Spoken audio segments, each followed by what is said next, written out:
Okay, so a new thing in this problem, something called a test cross, which is just, it's an application of stuff we already know, so it's not going to be that big a deal.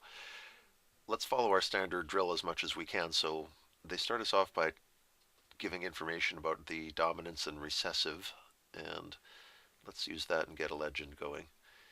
They tell us for sheep, the dominant trait is white wool, and the recessive trait is black wool. This is another one where the capital and lowercase letters are awfully similar, so I'm going to try to make exaggeratedly big capital W's and little tiny lowercase w's.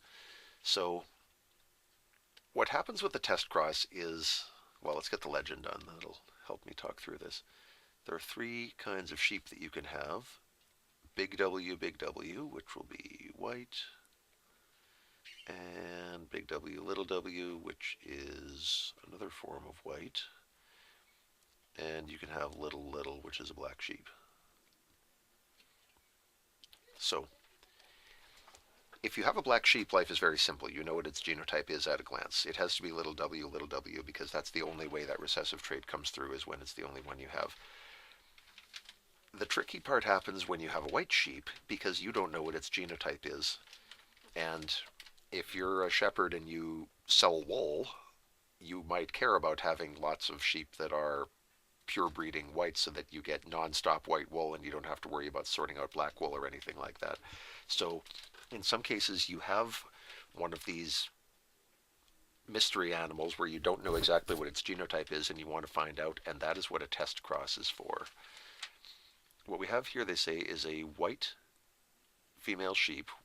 For now we don't care that it's female. We just know that it's white. So its genotype is big W blank.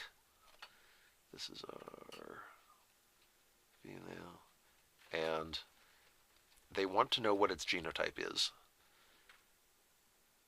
And what you do with a test cross always is you cross whatever your plant or animal is with a recessive version of, with a double recessive, and you see what happens.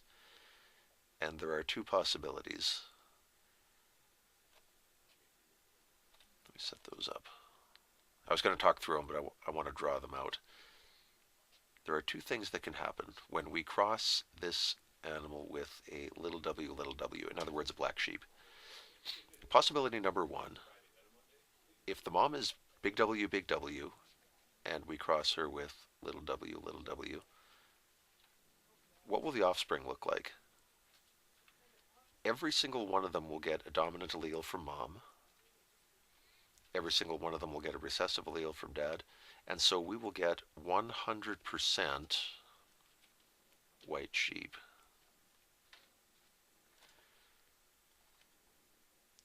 If, on the other hand, mom is big W, this is second possibility, and dad is still little w, then this will happen instead. We'll get, well, let's do a Punnett square and make sure.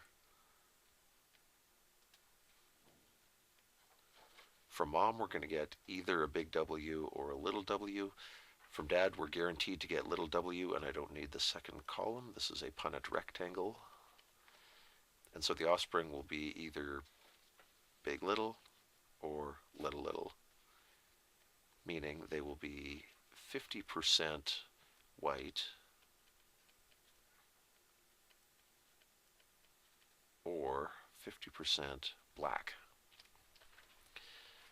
So if the offspring are all coming out white, that makes you reasonably confident that the mother is homozygous dominant. As soon as you see even one black sheep, that tells you the only way that could possibly happen is if mom has the recessive black allele, and that would mean she's heterozygous. Now, the only way, if you have a couple of white sheep, that could mean that you're in this situation where all the sheep are going to be white, or it could mean you're down here and you're having some weird luck. So the only way to be confident that this, about your genotype, is either to see a black sheep or to have a whole bunch of offspring so that you're like, okay, there have been 50 in a row and they're all white. I'm pretty sure I'm up here. That's practical with some things like flies, where they lay hundreds of eggs at a time. It's not all that practical with sheep, where having a sheep takes months. and totally impractical and unethical if you're talking about humans or elephants or things like that, where crossing an animal once can take a lot of time, or if it's people, they don't want to be told who to have offspring with. So this is not something you can do with every possible species, but it does work with some kinds of animals and plants, and it can help you figure out what one of these blanks is. So big things to remember: a test cross is always take your mystery creature and cross it with something that's double recessive. And everything else you can figure out from the Punnett squares. In this case, the Punnett square is very simple. It's guaranteed you're getting big W from mom, guaranteed you're getting little w from dad, therefore you will be heterozygous. Or you get this case where it's a 50-50. You can work out from that what the unknown genotype is, and that's the point of a test cross.